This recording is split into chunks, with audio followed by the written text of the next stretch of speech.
Hello and welcome to Working with What You Got. I'm your host, Renee Joshua Porter, and I am so excited that you decided to join us today.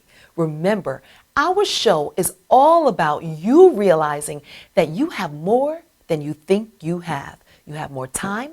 You have more talent, you have more resources, you have more people on your side, you have more faith, you have more creativity, you have more food, and it is time for you to unknot your mind. Take those knots out about what you can't do or what you're not able to accomplish because you have more than you think you have. Well, we're going to start our show like we do every week, and we are going to cook. So guess what we're going to cook? Well, if you happen to be from Caribbean descent like I am, Easter symbolizes, of course, about our faith, our Christianity faith, and the resurrection of Jesus, but also it means bun. West Indians eat bun at Easter time. So I started thinking about it because I have some serious bun makers in my family. My mother, my mom, but they are very territorial and very secretive when it comes to their recipe. So I was driving and I was thinking, okay, I need a working with what you got recipe for Easter bun. And I got it.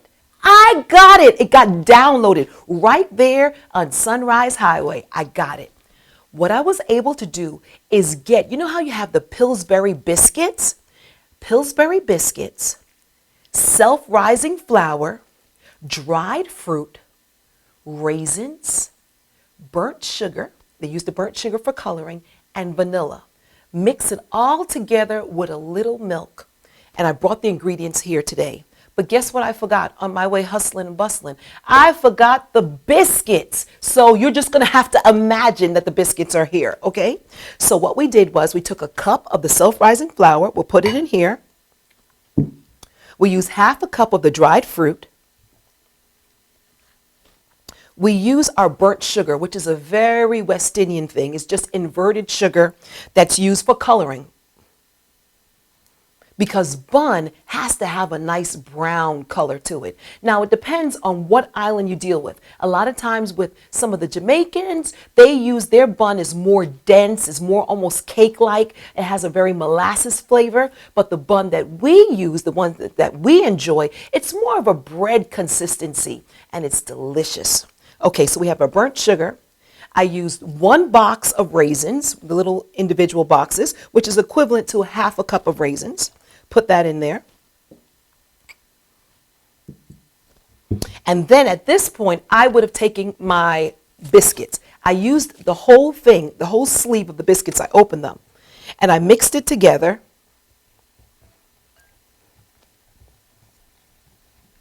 Can you see it?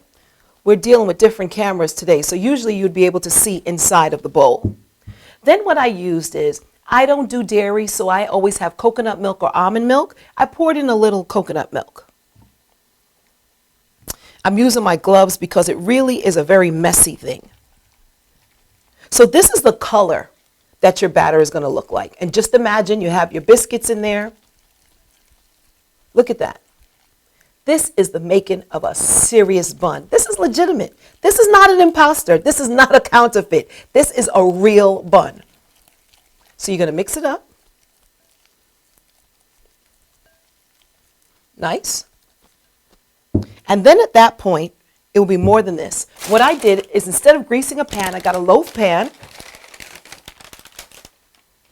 individual loaf pan, took our parchment paper, sat it in here, and I spread it out in the loaf pan. Spread it out here. So I'm going to take off my gloves.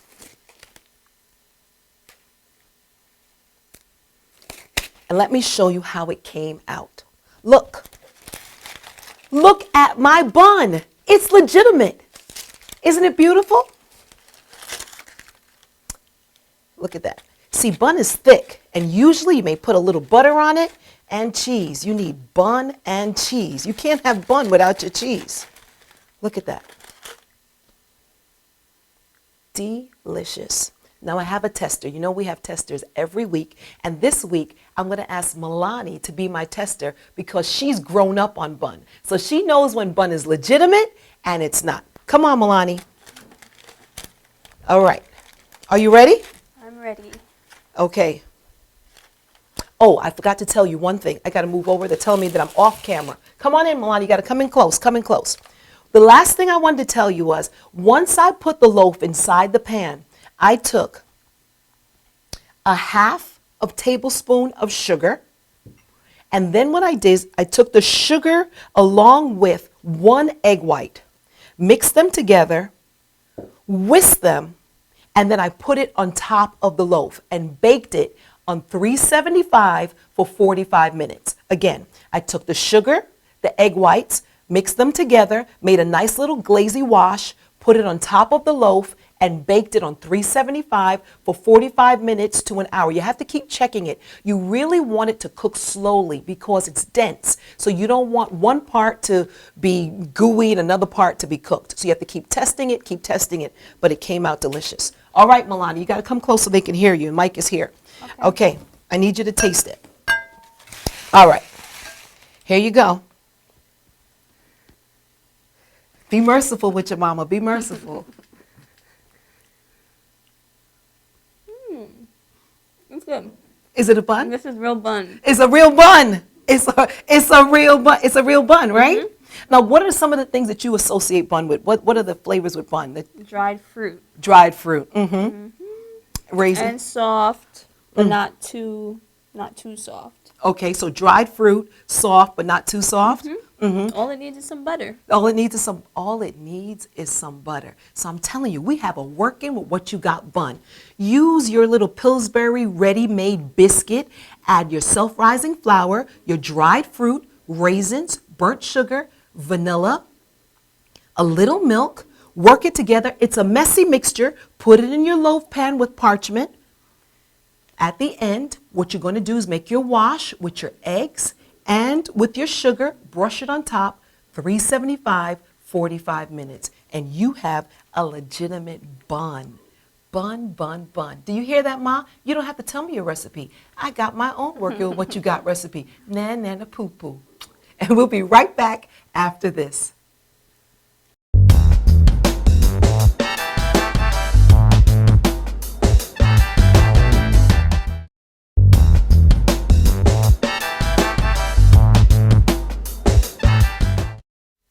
Hi, and welcome to Working with What You Got's Rant of the Week, where I will rant about various topics that concern me.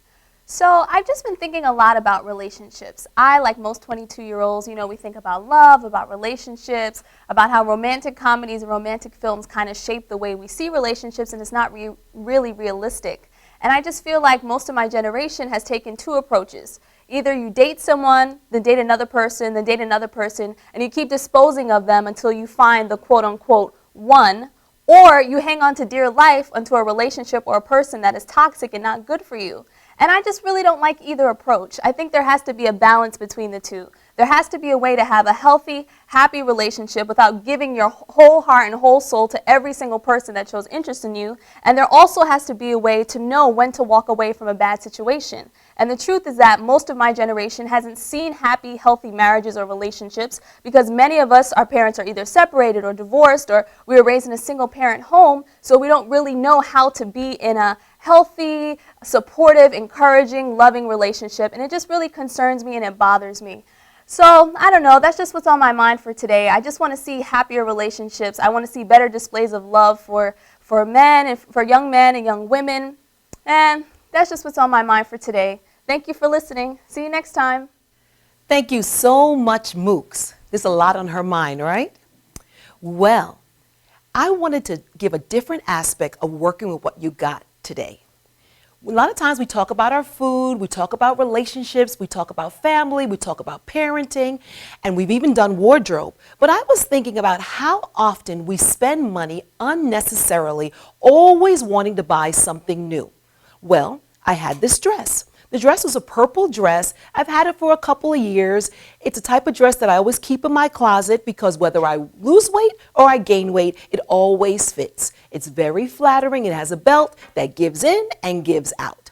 But I was looking at the dress and I was thinking, I'm kind of tired of it because it's kind of dead, it's purple, and I just wanted something that felt more like spring, was more vibrant and more colorful. So we're going to switch over and Jim is going to show you what the dress looked like. Can you see it? Do we have it up on the camera, Jim? Yes? Okay, so that's the dress. It's a simple purple dress, as you can see it. Now, Jim, show them the next shot. The next shot is what I did was, I took the dress and I took a corner of the dress and I took a rubber band and I put it around the corner of the dress. Then what I did is I took the belt and I put knots in the belt. Then from there, I took a basin, a big basin of hot water and bleach. And I did the old-fashioned tie-dye. Took the dress, put it inside of the basin with the bleach, and I wouldn't suggest you did this, but this is just me. I put a little bit of peroxide in there just to give it a little kick. And I sat the dress in there, rubber band on the shoulder, knots in the belt, left it in there overnight. And voila, this is what we have. Isn't that nice? I have a new dress. Pink is in, yellow is in, all the nice bright colors, and I didn't spend anything. See, I'm telling you, you have more clothes than you think you have more time, you have more talent, you have more creativity. It's possible as long as you take the knots out of your mind. Do you like my dress? Look at that. Isn't that gorgeous? Simple, and you can do it too. Bring back the art of the tie-dye and expand your wardrobe. Okay? And we'll be right back after this.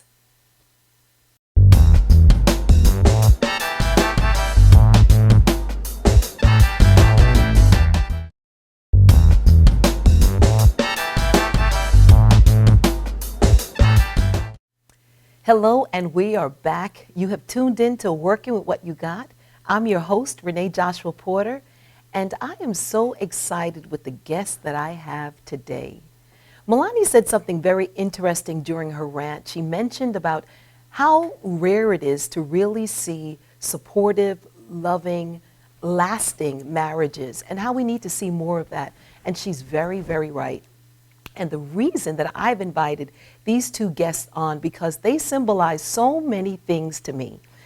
Just real support, friendship, respect, consistency, and they let you know just by observing them. To me, I feel like they live their life out loud. And they're a volume that a lot of people are able to glean from and to read. And they are Mr. and Mrs. Eugene Burnett. They have been married 63 years. Welcome. Thank you. Okay, I finally got you here. And I want you to share some wisdom, some nuggets with our audience. First off, tell us a little bit about yourself and how you met. Who wants to do that? Well, I guess I'll start. Okay. And as usual, she'll guide me as I go along. We met as teenagers. I have my instructions. I can't tell you how we really met because that's a long story. And my grandchildren got tired of hearing it, the whole thing about marbles and losing them and seeing her. But let me just say this. We were raised in East Harlem. So we would call ourselves ghetto children. And we met when I was 13 and she was 12. I happened to see her, and we met, and well, let me say that because some people have a problem with being involved at 13 and 12. Explain, please. But we met as children, and we did the things children do. We stuck together. We had our we got married at 21 and 20. We had our first child at 25 and 24. Mm. And as I tell my granddaughters, if you can do it like that, I'm all for it. At any rate, we met. We were living in the ghetto. We decided because of circumstances and conditions in East Harlem, that's where we're from. And let me also mention that we have a similar cultural background in that we're from the Caribbean, and our parents were Virgin Islanders. Her parents were born in St. Thomas and mine in St. Croix. And both of our parents were Danish citizens when they were born. America bought the American Virgin Islands from Denmark in 1917, and they became citizens then. That's why they were able to come here to New York freely, seeking a better life. So let me just ask you, I don't mean to interrupt. You said you saw her at 12. She was 12 and you were 13. Yes. So when you saw her, did you see, this is my friend, or did you see, ooh, who is that? Well, I didn't see anything. I just saw a face, and I saw her, and that was it. She was just another girl. And then another day, we were in we lived in East Harlem, and there was a market there on Park Avenue. It was a integrated community. There were all kinds of people living there, Jews, Irish, blacks were in the minority. In those days, it was before the Hispanics really came to inhabit the community. And one day I was in the market and I saw her. And I said, I know you because I saw you one day before. And she decided to run from me. And as I have told this story, I had my marbles in my pocket because I had a big day. And as I was chasing her, I lost all my marbles, and I never caught her. And as she got away from me, I hollered, I'll see you again. So Miss B, why'd you run?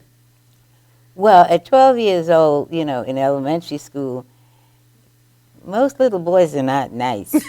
You know, they don't know how to behave. So at that point in life, you're just girls, you know. So what do you mean? Come here for what? You know, why? So I decided I'm getting out of here. You know, I remember it as if it was yesterday. You remember those clip-clap shoes? No, I have no You don't idea. remember that. And I could hear them going, and I couldn't catch her, and that angered me. She was too fast. She was too fast. And so that's the way it began. Of where we are now. Okay. So how and many children and grandchildren do you have? We have 3 children. We had 3 children. We had our 6. first child was born.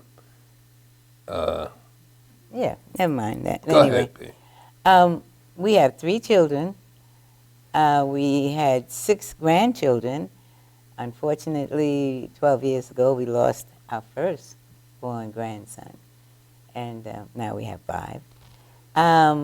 And as far as great-grands, we have 2. We have a boy and a girl. Wow. Well, but that doesn't that doesn't tell it all. My wife doesn't like the idea, feel like you're bragging. But of our 3 children, we were ghetto kids. And she finished high school and I didn't. And I went into the service. I was 17 years old. And before I went, I told her, wait for me. Okay? She graduated from high school, and that was one of the attractions I had to her, in that she went to school. She never missed a day in school from K to her last day in high school. And she graduated from Central Commercial High School. And, you know, in the ghetto, that was a big deal to me. An accomplishment. It was an accomplishment, and I respected her for that.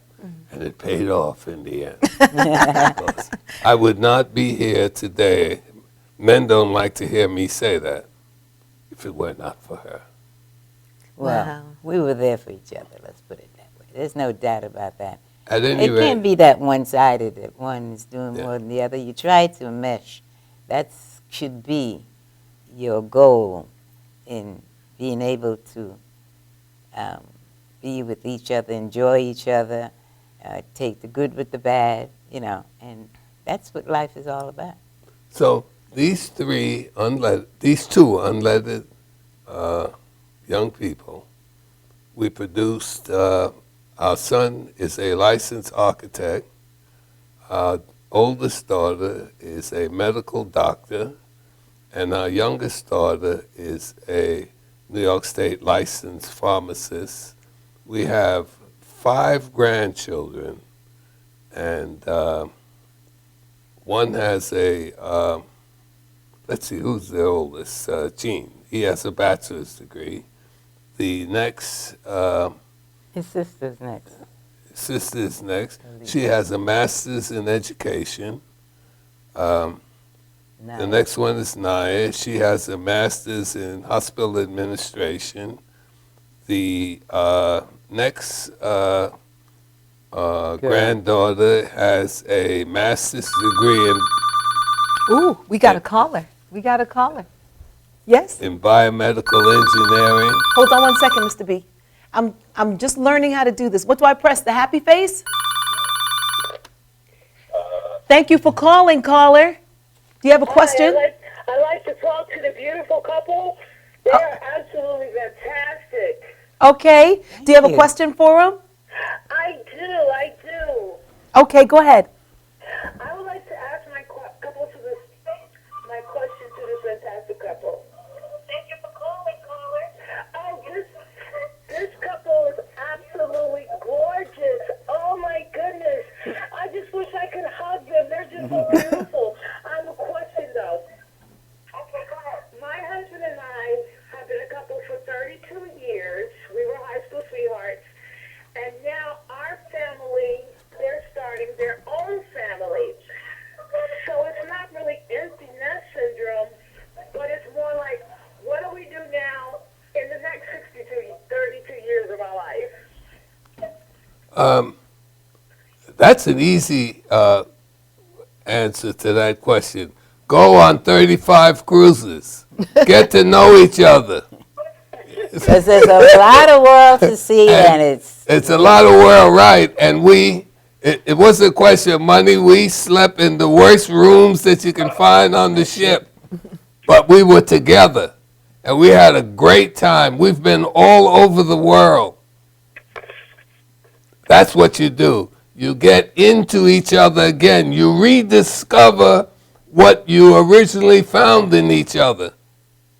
That's what you need to do. How do you like that, caller? Does that answer your question? I think it's fantastic. My husband and I are actually listening together. I'm going to ask him, do you think it's fantastic that we like go on a cruise and discover each other all over again? Yes. Like the very first time. Thank you so much, caller. You have a good night. Thanks for calling in. Thank you, and God bless you, all of you. Bye-bye. Bye-bye. thank you. Thank you. That's great, Mr. B. That was great advice. Rediscover each other all over again. That's really good because you change. There's no Yes. doubt. You change. Yes, yes. And you've had a lot of experience, many years in raising children and maintaining where you are in order to make them productive citizens, So now you've got that platform, you don't have that extra people to take care of and everything. Now we can just take care of each other. Got another caller. All right. You're different people. Thank you for calling, caller. You have a question for our guest? I don't have a question. I just want to say something to them. Okay. Go ahead, caller. Hello? Hello? Go ahead. I just want to say... Okay, go ahead. You have to turn down your volume. You have a question for our guest? I don't have a question. I just We're getting feedback. say something to them. Is I just want to say finish each other. I just want to say how they finish each other's sentence. Go ahead. Mm-hmm. I just want to say... Okay. I can't. Caller, can you hear me? tell her to turn the radio down. Caller, you have to turn down your radio. You have to turn down the volume on your computer or whatever you're listening to. I just want to say, Okay, go ahead. I just want to say how they finish each other's sentence. They were saying, okay, the caller is saying how you guys have been together so long that you finished each other's sentence, how you mesh. It's like one person talking. You've heard that before, right? Well, I've been around you and I've seen you do it all the time. Okay, hold on. Hello. Hello, do you have a question for our guest? Thanks for calling. Yes, I do. I wanted to know whether or not she works in conjunctions with any of the public schools, along with her daycare. Does she work in conjunction with them? Like, does she offer her services, like, to go into the local school districts and so forth like that? Or does she have children that have special needs, like ADHD? Okay, who? Unfortunately, Still be filtered into her learning facility. Hello? Caller? Hello? Hello? Caller? Yes. Okay, we have our guests here. I'm not quite understanding. I don't know if you've seen the guests that we have today. They're Mr. and Mrs. Burnett, and they've been married 62 years. They're talking about love and marriage. Do you have a question for them in regards to that? Oh, okay, yes. Okay, it's for the guest system now. Okay, yes, I'm talking, yes, I would like to know whether or not, what are some of the challenges for external influences on their marriages, on their marriage? How did they overcome external influences in their marriages to keep it strong for 62 years? Ooh. well, I would think, first of all, you've got to keep on your toes in seeing what the surroundings that you might be in from time to time, what kind of an effect they have on you. And really, that's what it's all about, because you're not getting any instructions or anything. It's just your gut feeling within you. Well, I think that you have to have something that's more important than you in your life. And for us, it was our children. You know, I heard a woman say the other day, she said, they asked her, how did you have such a long-term marriage? And she said, well, we never fell out of love at the same time. I like that. Oh, I love that. You know, Yeah, that's a good one. there's something my wife says to me all the time, that marriage is a journey. And it's a long, long, long Oh, journey. And there are a lot of adjustments that you have to make, because life is an ever-changing process. You're changing, and your environments are changing, and so forth. So you have to adapt to all of that, but you have to maintain your commitment to each other. And your children keep that commitment going. But the other thing I heard someone say the other day, that your children are your report card. Exactly. That's your report card. So you got an A+. You Okay. have an A+. You know, that is so, wow. Well, you know, I think I don't want to be a promoter for Dr. Phil, but he really inspires me so much. Because so often you look like you want a manual to work with, when so many things are so simple. Like he says, the way you treat your children makes them who they are. So you have to be constantly keep in mind, what kind of people are you raising? And I feel that was a big part. It helps you to be who you are, and it helps them because you're taking care of them with a lot of love, attention, and all that comes with it. Now, Ms. B, you said something that leads me into my other question. When you guys talk about how you met, you came from the same community. You also came from similar culture. Yeah. So those similarities are a great platform for friendship No doubt. No and for doubt. relationship. So many times, just even taking the day and times now, you see people with internet dating or, you know, are people really taking the time to get to know each other? And what happens if you meet someone? Because now you can create a persona on the computer. right? Exactly. I can create a career, I can create a family, I can create a whole facade of who I am. And what happens where you meet somebody, you're now in a marriage and you find out this person is not who you thought they were. Or you find out you really don't know them. I've heard a lot of different times people feel where, wow, we're growing apart, or he's not who I thought he was, or she's not who I thought she was. What do you do then when this bump in the road happens and you say, I've committed now and I don't know what I've committed to? Because you're saying it's for the long haul. How does someone get past that? That's a tough one. That's a tough How do you get past that? I think there's a lot that has to be done with communication. I think a lot of people, they don't speak to each other. They kind of go off on their own way. And I think each one needs to make an effort to say, you know, we need to do this or that at this point in time.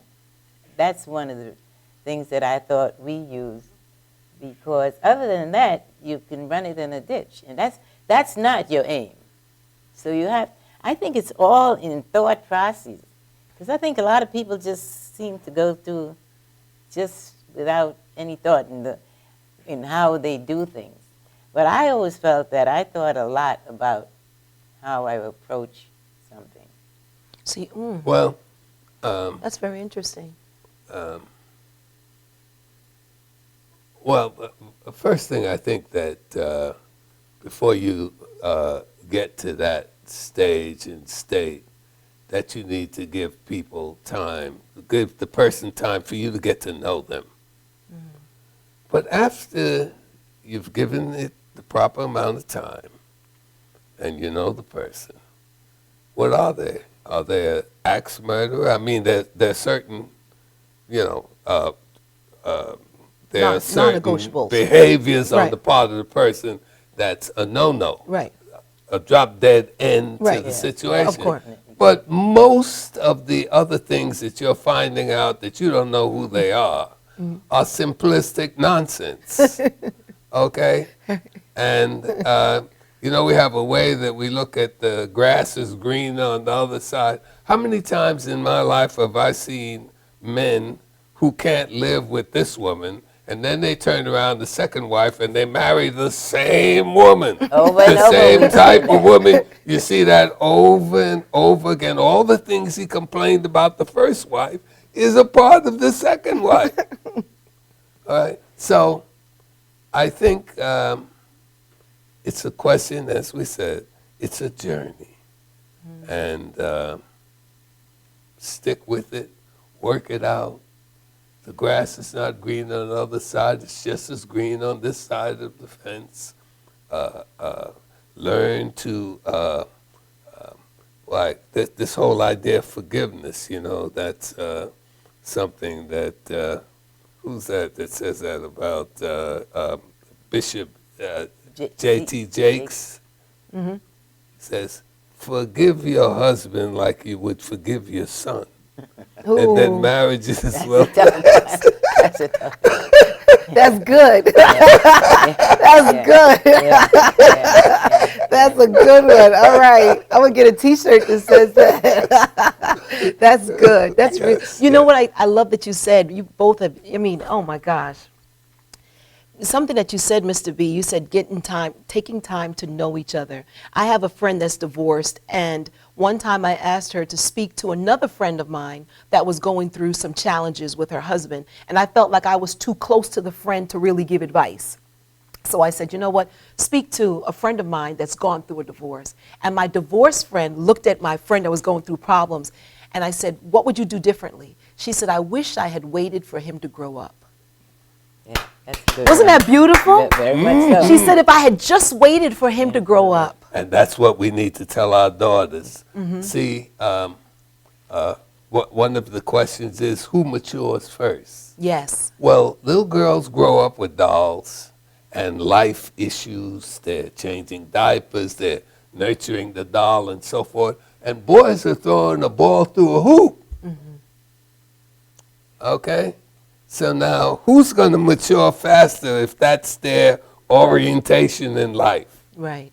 Okay? let these little boys grow up before you put all these heavy issues on them, all the heavy stuff of marriage and so forth and so on. Let them grow up. Beautiful. Beautiful. You know, I always tell the story of the play I took my daughters to see, where it was in the schoolyard, the play, and the boy was playing basketball, and the little girl was standing at the fence watching him be the star and so forth. And she was just saying, "Oh, I love you, I love you, I love you. Oh, I love you, and I love you." And she just was going on like that. And he just looked at her at one point and he said, "Listen, all I want to do is play a little basketball." Ease up, ease up. Oh, that is so good.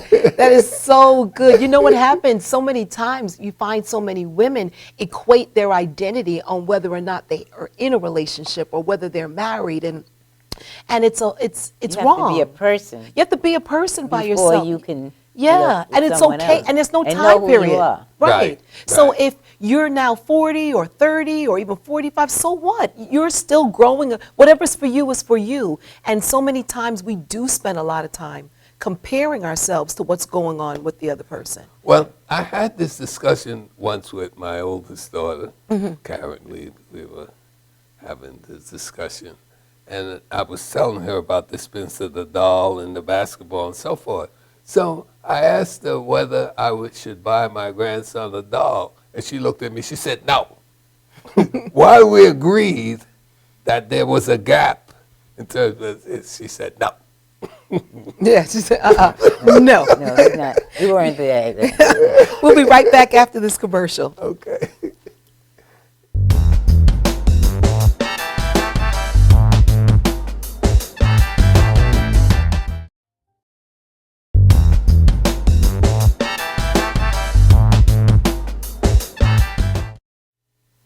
Okay, we are back. I wish we had 2 hours. We're getting ready to wrap it up, but we have Mr. and Miss Eugene Burnett. We have Eugene Burnett and Bernice Burnett. They've been married for 63 years. They are dropping all kind of nuggets to us on marriage and longevity and just wisdom, tried and tested wisdom. And during our break, we had a caller. Caller is still here. Oh, and I'm Renee Joshua Porter, by the way. Our caller is here. And caller, real quick, tell the question that you just asked our couple, please. Can you hear me? Hello? Yes, Can you ask your question real quick, please? yes. Now at 60, should a man be grown with grandkids? Should he have already been grown up at 60? Okay. And Mr. B, what did you say?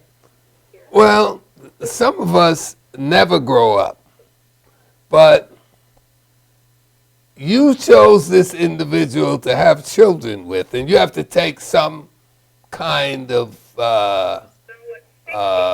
acceptance or whatever in that situation. The idea is to be happy, and you're not going to be happy as long as you're as critical of him as you are. You've got to find a way to meet him at his level and be happy and work with him. Work with what you have. Oh, you better go ahead, Mr. B. I love it. He pulled the theme right in there. And Miss B, you got to share what you just said. You said a little thing that was really true. I was Share that. saying that we need to be very cautious of what we say to each other. Even in the heat of an argument, try to control. Because, we talk about forgiving and forgetting. If you work hard at it, it's kind of easy to forgive. But so many things you could never forget, and you just carry them through. And you need to decide which way you want to go. Excellent. And I mean, I don't know the gentleman you're talking about, but who knows what his journey was like? I mean, that's something that has to be taken into consideration. He may be doing the best that he can. So honor him for that. Accept that. Meet him at his level, and be happy. Beautiful. Let me tell you, I could talk to these two people all the time. They have no idea how important they are in my life. I talk about them all the time. I love them, and they're only here because they love me too. Before we leave, we always like to end with a story, and I wanted to share a real quick story. One time, my husband and I had fallen asleep in the living room in the middle of a conversation, and all of a sudden we woke up out of our sleep because there was this really terrible smell. We're like, what is that? What is that smell? And this was probably maybe about 8 years ago, and our youngest son Elliot was probably about 4 years old, and he was standing down in the living room near us, and we could see that Elliot had some type of stomach issue, and he had had an accident on himself. So my husband gets up. Elliot had had number 2 all over himself, and he had diarrhea. My husband gets up and he takes him and he puts him in the shower. I go now with my bleach and I have my paper towels, and I'm cleaning up the floor. I'm cleaning up the steps. I'm at the landing. I'm going up the next set of steps. I'm at that landing. I trace it all the way to Elliot's bed. I'm cleaning everything because I don't play around with E. coli, and I'm just cleaning everything up. I'm the germphobe. Keith has him cleaned. He has him dressed. Everything is sparkling, but I still smell something. What is that smell? So now Keith and I are on hands and knees. We're looking all over the place. What's the smell? What's the smell? Elliot, what's the smell? I don't know. I don't know. And I'm smelling, and all of a sudden I end up at the hamper by his room. And I'm smelling. I dig down in the hamper, and there are his first set of soiled clothes at the bottom of the hamper. The clothes that we saw were his second set. Elliot had an accident before the accident that we saw, and he was so afraid that he would get in trouble, he had pushed it to the bottom of the hamper because he thought he was going to get in trouble. And we were like, no, Papa, you'll never get in trouble for having an accident on yourself. And I looked at him and I said, Ellie, let me tell you something. You can never hide poop.